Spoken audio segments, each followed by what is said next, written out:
Hi guys, welcome back to learning CSS series. आज इस video में हम बात करने वाले हैं सेलेक्टर्स के एडवांस कॉन्सेप्ट्स के बारे में। अभी तक हमने बेसिक सेलेक्टर्स देख लिए, यूनिवर्सल देख लिया, टाइप देख लिया, आईडी, क्लास सब देख लिया। अब हम बात करेंगे इनके कॉम्बिनेशन से जो सेलेक्टर्स बनते हैं। कई बार ऐसा होता है कि आपको एक ही प्रॉपर्टी अलग अलग सेलेक्टर्स पे लगानी होती है, तो आप उन्हें कंबाइन कर देते हैं, जिनको हम जनरली बोलते हैं ग्रुप करना। और कई बार ऐसा होता है कि आप किसी पर्टिकुलर एलिमेंट तक जाना चाहते हैं और उसको आईडी के बेस पर नहीं और किसी तरीके से आइडेंटिफाई करना है। इन सब बातों को हम इस वीडियो में सीखने वाले हैं और इसीलिए इसका टाइटल है एडवांस सेलेक्टर, क्योंकि थोड़ा सा एडवांस लेवल पे सेलेक्टर्स को कैसे लिखा जाता है ये आपको सिखाएगा। चलिए शुरू करते हैं एडवांस सेलेक्टर्स का कॉन्सेप्ट। शुरुआत सबसे पहले करते हैं सेलेक्टर्स को ग्रुप कैसे कर सकते हैं। तो फ्रेंड्स, कई बार ऐसा होता है कि आप एक कॉमन रूल सेट अलग अलग तरीके के सेलेक्टर्स पे लगाना चाहते हैं। से फॉर एग्जांपल आप चाहते हैं आपके वेब पेज के अंदर जितनी हेडिंग्स हैं उनका कलर रेड हो जाए या उनका कलर ब्लू हो जाए। अब एक तरीका इसको करने का ये है कि मैं सारी हेडिंग्स के लिए सेलेक्टर्स अलग अलग लिखूं, बट जब मुझे क्लियरली दिख रहा है कि मुझे इनके लिए कॉमन स्टाइल लगाना है, तो फ्रेंड्स मैं इन सेलेक्टर्स की ग्रुपिंग कर सकता हूं। ग्रुपिंग करना बहुत सिंपल है, जैसे आप इंग्लिश में करते हैं बिल्कुल वैसे सीएसएस में करते हैं। आप हर सेलेक्टर को कॉमा लगा लगा के लिखते चलिए, जैसे कि आप इस एग्जाम्पल में देख रहे हैं। इस एग्जाम्पल में मैंने H1 comma H2 comma H3 सबको कॉमा लगा के लिखा। अंदर इनका कॉमन रूल सेट लिख दिया, कलर कोलन रेड। इसका हिंदी में मतलब यह हुआ कि मैंने ब्राउजर से कहा इस वेब पेज पे जितनी भी हेडिंग्स आए, चाहे H1 हो, चाहे H2 हो, चाहे कोई भी हेडिंग हो, मैं चाहता हूं उन सब का कलर अपने आप में रेड हो जाए। तो आप देख सकते हैं जो फाइनल स्क्रीनशॉट है वो ये इंडिकेट कर रहा है कि H1 का टेक्स्ट भी हमारा रेड आ रहा है विच इज HTML, और H6 तक का टेक्स्ट भी हमारा रेड आ रहा है which in this case is MongoDB। तो इस तरह से आप सेलेक्टर्स की कर सकते हैं ग्रुपिंग। इसको मैं आपको प्रैक्टिकली भी करके दिखा देता हूं, you will have a better understanding of this. Check करिए, ये हमारा एग्जांपल है, थोड़ा सा डिफरेंट है बट कॉन्सेप्ट सेम है। क्या करा है इसमें मैंने तीन हेडिंग्स ली हैं, एक H1, एक H2, एक H3। इन तीनों को कंबाइन कर दिया है, यानी ग्रुप कर दिया है। कंबाइन नहीं बोलेंगे, इसको ग्रुप बोलेंगे। इन तीनों को मैंने ग्रुप कर दिया है और इनके लिए कॉमन रूल सेट मैंने लगा दिया है, कलर कोलन ब्लू। राइट। तो अगर मैं प्रोग्रामिंग की बात करूं तो ये कुछ ऐसा है कि मैं ये कह रहा हूं इफ एलिमेंट इज H1 और एलिमेंट इज H2 और एलिमेंट इज H3, तो इसका कलर हो जाना चाहिए ब्लू। रन करते हैं code and let's check the output. तो नोटिस करिए हमें आउटपुट के अंदर तीनों ही हेडिंग्स का कलर कॉमन तौर पे मिल रहा है which in our case is blue. अब बात करते हैं सेलेक्टर्स की कंबाइनिंग के बारे में। फ्रेंड्स, सेलेक्टर्स को कंबाइन आप तब करते हैं जब एक ही एलिमेंट पे मल्टीपल कंडीशंस लगाकर आप उसको सेलेक्ट करना चाहते हैं। एक ही एलिमेंट सेलेक्ट करना है बट उसपे कंडीशंस बहुत सारी लग रही हैं कि ये सारी चीजें हो तो इस एलिमेंट को सेलेक्ट करो। मेरी बात एक एग्जांपल से आप बेहतर समझ पाएंगे। अब आप नोटिस करिए मैंने सेलेक्टर में लिखा है p.main। इसको अगर मैं वर्ड्स में कन्वर्ट करूं ना, तो मैं ब्राउजर को ये बोल रहा हूं उन्हीं पैराग्राफ्स को सेलेक्ट करो। Select only those para which have, friends dot किसके लिए होता है? क्लास के लिए ना।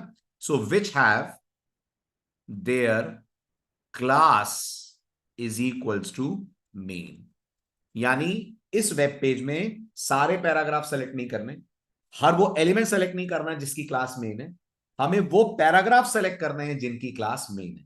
तो नोटिस करिए जो प्रोग्रामिंग में एंड होता है ना, लॉजिकल एंड, ये वैसा कुछ कर रहा है कि एलिमेंट पैरा भी होना चाहिए एंड उसकी क्लास मेन भी होनी चाहिए। तो आप चेक करो, ये हमारा पहला वाला पैराग्राफ सेलेक्ट हुआ, इसके ऊपर हमारा रूल सेट लगा। इस पे आप नोटिस कर सकते हैं फॉन्ट साइज 26 पिक्सल की आ रही है, फॉन्ट का कलर रेड आ रहा है। ये चेक करिए दूसरा पैराग्राफ सेलेक्ट नहीं हुआ, क्यों? क्योंकि वो पैरा है लेकिन उस पर कोई क्लास नहीं है मेन के नाम से। तीसरा वाला एंकर भी सिलेक्ट नहीं हुआ, क्यों नहीं हुआ? क्योंकि उसकी क्लास तो मेन है लेकिन वो एलिमेंट पैरा नहीं है, वो एलिमेंट अपने आप में या टैग अपने आप में एंकर। राइट। तो जब आप p डॉट मेन लिख देते हैं तो इसका मतलब हो जाता है पैराग्राफ भी होना चाहिए और उसके क्लास एट्रीब्यूट की वैल्यू मेन भी होनी चाहिए। ऐसे ही गेस करिए अगर मैंने लिख दिया होता p dot main hash top, तो इसका क्या मतलब होता? इसका मतलब होता उस पैराग्राफ को सेलेक्ट करो जिसके क्लास एट्रीब्यूट की वैल्यू मेन है, जिसकी आईडी अपने आप में टॉप है। राइट। ऐसे ही गेस करिए अगर मैंने ये पी हटा दिया होता, सिर्फ मैंने लिखा होता डॉट मेन हैश टॉप, इसका क्या मतलब होता? उस एलिमेंट को सेलेक्ट करो जो कुछ भी हो लेकिन क्लास उसकी होनी चाहिए मेन, आईडी उसकी होनी चाहिए टॉप। तो जब आप इतना क्लोज सेलेक्टर्स को करके लिख देते हैं तो हम बोलते हैं आपने सेलेक्टर्स को कर दिया है कंबाइन, या यूं कह लीजिए आपने सेलेक्टर्स को ज्वाइन कर दिया है। जब ये सारे कंडीशंस ट्रू होंगी या ये सारी कंडीशंस मैच होंगी तभी ब्राउजर किसी पर्टिकुलर एलिमेंट को सेलेक्ट कर पाएगा, राइट। इसका भी प्रैक्टिकल देखते हैं।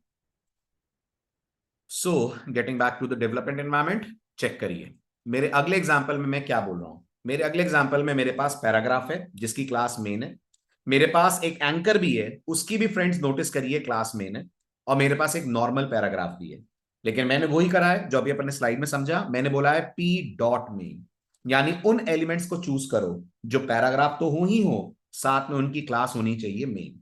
तो मेरा ये रूल सेट किस पे लगने वाला है? मेरा ये रूल सेट सिर्फ इस वाले पैराग्राफ पे लगने वाला है, क्योंकि ये इन दोनों कंडीशंस को सेटिस्फाई कर रहा है। ये पैरा भी है और इसके क्लास एट्रीब्यूट की वैल्यू मेन भी है। चलिए अब इस पेज को रन करते हैं, हमें आउटपुट देखकर क्लियरली समझ में आ जाएगा। जैसे ही पेज में रन करूंगा, नोटिस करिए जो पहला वाला पैराग्राफ है, लेट मी जूम इट।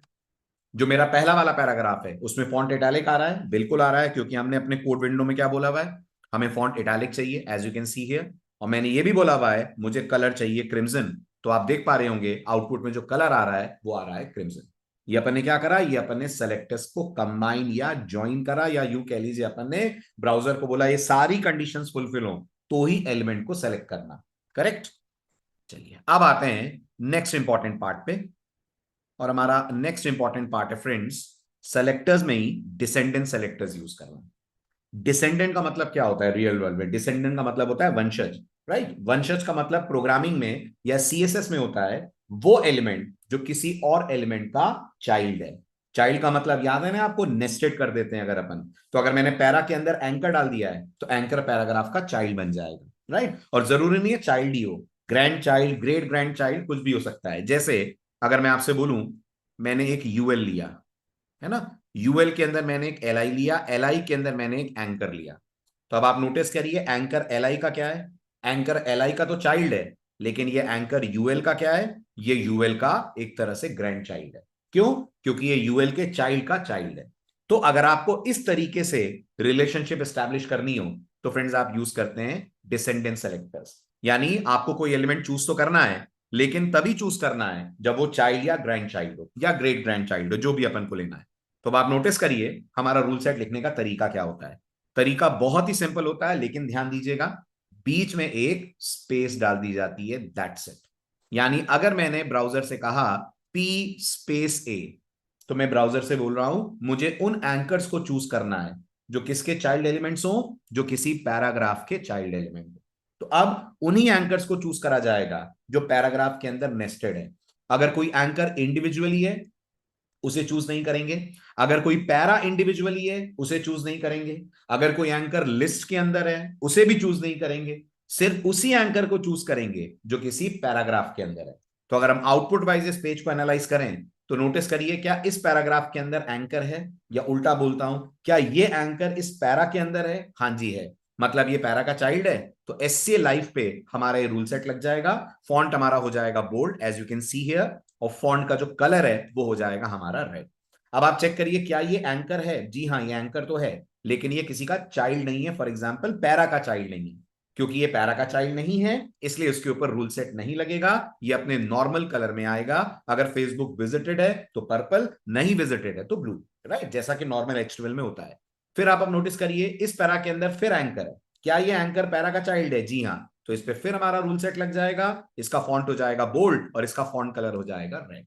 इस तरीके से जब आप सेलेक्ट करते हो तो हम बोलते हैं आप यूज कर रहे हो descendant selectors, right. Descendant selector समझने का सबसे इजी तरीका है फ्रेंड्स, ये सबसे आखिर वाले एलिमेंट पे लगते हैं, सबसे आखिर वाले एलिमेंट पे। मतलब अगर मान लीजिए मैंने ऐसे लिखा होता है ना पी ए ई एम, तो ये किस पे लगता? ये उस ईएम टैग पे लगता जो किसी एंकर के अंदर आ रहा है, और वो एंकर खुद आ रहा है किसी पैराग्राफ के अंदर, तो लगता है ये ईएम पे। भले ही रूल सेट में हमने पैरा ए ईएम तीनों को मेंशन करा है। तो याद रखिएगा डिसेंडेंट मतलब लास्ट वाले पे रूल सेट लगेगा, और लास्ट वाले तक पहुंचने के लिए अपन को एक हायरार्कियल ट्री की तरह या रिलेशनशिप की तरह करना पड़ेगा इसको एनालाइज। ठीक है, इसका भी प्रैक्टिकल देख लेते हैं, चेक करिए ये हमारा नेक्स्ट एग्जाम्पल। ठीक है, हमारे पास पैरा है, पैरा के अंदर हमारे पास एक एंकर है, इस एंकर के अंदर मैंने कुछ टेक्स्ट लिखा हुआ है। जो मेरा रूल सेट है गौर करिएगा वो उन्हीं एंकर्स पे लग रहा है जो पैराग्राफ के चाइल्ड है। तो पैराग्राफ का चाइल्ड कौन है? जी ये एंकर पैराग्राफ का चाइल्ड है, करेक्ट। तो इसके ऊपर फॉन्ट वेट बोल्ड आ जाएगा, फॉन्ट कलर क्रिम्सन आ जाएगा। देखिए एक एक को रन करके अपन चेक करते हैं। तो चेक करिए क्या हो रहा है ऐसा कि हमारा जो पहला पैराग्राफ है उसका फॉन्ट वेट बोल्ड और उसका कलर क्रिम्सन है, तो जवाब है बिल्कुल हो रहा है। दूसरे पैराग्राफ पे चेक करिए, वो एंकर तो है, दूसरे एंकर पे सॉरी चेक करिए, वो एंकर है लेकिन वो किसी पैराग्राफ का चाइल्ड नहीं है, तो उसके ऊपर रूल सेट नहीं लग रहा, वो बिल्कुल नॉर्मल आ रहा है जैसे उसे आना चाहिए, राइट, ब्लू कलर में। और तीसरे वाले में फिर रूल सेट लग रहा है क्योंकि जो तीसरा एंकर है वो फिर पैराग्राफ का चाइल्ड है।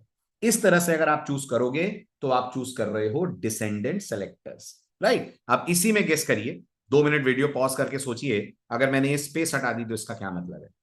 अगर मैंने स्पेस हटा दी तो इसका मतलब है मैं उन एलिमेंट्स को चूज कर रहा हूं जिनका नाम पीए यानी जिनका टाइप या टैग नेम पीए है।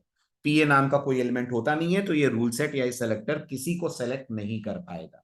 लेकिन अगर मैंने स्पेस दे दी तो इसका मतलब है ये सेलेक्टर उन एंकर्स को चूज कर रहा है जो किसी पैराग्राफ के अंदर है। और फ्रेंड्स अगर मैंने बीच में कॉमा लगा दिया तो वेरी गुड, बिल्कुल सही, अगर मैंने बीच में कॉमा लगा दिया तो हो जाएगी पैरा और एंकर की ग्रुपिंग, यानी अब ये पैरा पे भी लगेगा, ये एंकर पे भी लगेगा, चाहे एंकर पैरा के अंदर हो तो भी लगेगा, चाहे एंकर पैरा के बाहर हो तो भी लगेगा। यानी अब अगर मैं इस पेज को रन करता हूं तो गौर करिएगा, जितने मेरे वेब पेज पे आपको एंकर और पैरा दिख रहे हैं सबका फॉन्ट कलर आपको नजर आएगा रेड, सबके ऊपर रूल सेट अप्लाई हो जाएगा फॉन्ट को बोल्ड होने वाला। समझ रहे हैं? क्योंकि मैंने कर दिया कॉमा अप्लाई, कॉमा का मतलब मैंने इनकी कर दी आपस में ग्रुपिंग। लेकिन कॉमा हटाकर अगर मैंने स्पेस दे दी मतलब ही फ्रेंड्स बदल जाएगा, अब ये बन जाएगा अपने आप में डिसेंडेंट सेलेक्टर। आई होप आप डिफरेंशिएट कर पा रहे होंगे डिसेंडेंट को और ग्रुपिंग सेलेक्टर्स को और कंबाइनिंग सेलेक्टर्स को। Now let's discuss some exercises जो आपको बेटर अंडरस्टैंडिंग देंगी the way this concept of combining and grouping selectors work. तो चलिए शुरू करते हैं। सबसे पहली एक्सरसाइज, ध्यान से देखिए, वीडियो पॉज कीजिए और मुझे बताइए ये जो रूल सेट सामने आपके दिख रहा है ये किस पे लग रहा है और क्या कह रहा है। सबसे पहले क्या कह रहा है, तो क्या कह रहा है का मतलब ये कलर ग्रीन करने को कह रहा है। किस पे लग रहा है? क्या ईएम पे लग रहा है? जी हां, लेकिन हर ईएम पे नहीं लग रहा है, ये उन्हीं ईएम्स पे लग रहा है जो किसी H1 टैग का पार्ट है, यानी जो किसी H1 के चाइल्ड है। तो नोटिस करिए, क्या इस एग्जांपल में ईएम H1 का चाइल्ड है? जी हां, ये जो हेडिंग विद एम्फेसाइज टेक्स्ट आ रहा है ये H1 के अंदर आ रहा है, तो ये रूल सेट इस पे लगेगा, इसका कलर डेफिनेटली ग्रीन आएगा। क्या ये वाला ईएम भी H1 के अंदर आ रहा है? जी हां, तो इस पे भी रूल सेट लगेगा और इसका भी कलर ग्रीन आएगा। और गेस करिए फ्रेंड्स, अगर ये H1 की जगह H2 होता तो क्या होता? अगर ये H2 होता तो रूल सेट सिर्फ पहले वाले पे लगता, दूसरे वाले पे नहीं लगता, क्योंकि यहां पर हम जो डिसेंडेंट सेलेक्टर बोल रहे हैं वो बोल रहे हैं EM should be child of H1, right. Output check करते हैं क्या रिजल्ट्स आ रहे हैं इसके। बिल्कुल सही, फिलहाल दोनों चेंज हो रहे हैं क्योंकि दोनों ही ईएम H1 के चाइल्ड है, राइट।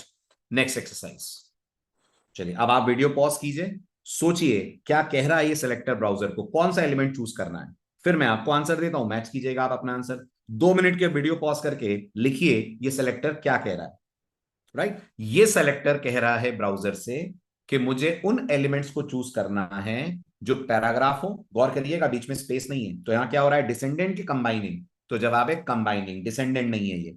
मुझे उन पैराग्राफ्स को चूज करना है जिनकी आईडी पेज कंटेंट है। अब आप नोटिस करिए, क्या इस पैराग्राफ की आईडी पेज कंटेंट है? जी हां, तो जो मेरा रूल सेट है वो इस वाले पैराग्राफ पे तो लगेगा, लेकिन फ्रेंड्स इस वाले पैराग्राफ पे नहीं लगेगा। क्यों? क्योंकि ये पैरा तो है लेकिन इस पे कोई रूल सेट नहीं लग पा रहा, क्योंकि इस पे कोई आईडी पेज कंटेंट की अप्लाइड नहीं है। तो ये मैंने कंबाइन क्या कर दिया, मैंने बोला मुझे पैरा भी चाहिए और साथ में उसकी आईडी पेज कंटेंट भी होनी चाहिए। तो जो हमारा पहला पैराग्राफ है बस उसी का फॉन्ट यानी text bold sorry upper case हो जाएगा और फॉन्ट का कलर हो जाएगा ब्लू, जबकि दूसरा वाला पैराग्राफ जैसा नॉर्मल ब्लैक कलर में आ रहा है, नॉर्मल फॉन्ट में आ रहा है, वो आपको वैसा ही आता हुआ दिखेगा। बहुत बढ़िया। अब आते हैं थर्ड एक्सरसाइज पे। क्या कह रही है थर्ड एक्सरसाइज, #1.2। नोटिस करिएगा अभी भी बीच में स्पेस नहीं है, यानी ये उन एलिमेंट्स को चूज करने को कह रही है जिनकी आईडी क्या है, जिनकी आईडी 1 है, एंड गौर कीजिएगा प्रोग्रामिंग वाला एंड उनकी क्लास क्या है, उनकी क्लास 2 है। यानी एलिमेंट पे दोनों एट्रीब्यूट लगे होने चाहिए, आईडी और क्लास। आईडी की वैल्यू होनी चाहिए 1 और क्लास की वैल्यू होनी चाहिए 2। तो क्या इस H1 पे रूल सेट लगेगा? बिल्कुल लगेगा, क्योंकि H1 की आईडी 1 है और क्लास 2 है, यानी इसका कलर आ जाएगा रेड। क्या इस पैराग्राफ पे रूल सेट लगेगा? बिल्कुल लगेगा, क्योंकि इसकी भी आईडी 1 है और इसकी क्लास 2 है। कंफ्यूज मत होइएगा कि सर आईडी तो एक की होनी चाहिए सिंगल, यानी एक आईडी 2 को कैसे दे रहे हैं, वो सिर्फ डिस्कशन के लिए दे रहा है, एक्चुअली में हम ऐसा नहीं करेंगे।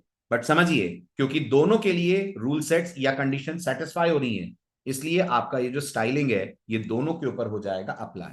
अब आप आइए तीसरे पे, डिफ पे। डिफ की आईडी भी है, क्लास भी है, but the problem is ID की वैल्यू 1 नहीं है, आईडी की वैल्यू अदर है। तो इस डिफ के ऊपर हमारा ये रूल सेट अप्लाई नहीं होगा। यानी हमारा H1 और पैरा कौन से कलर में आएंगे? हमारा H1 और पैरा आएंगे रेड कलर में, बट हमारा डिफ नॉर्मल कलर यानी कि ब्लैक कलर में।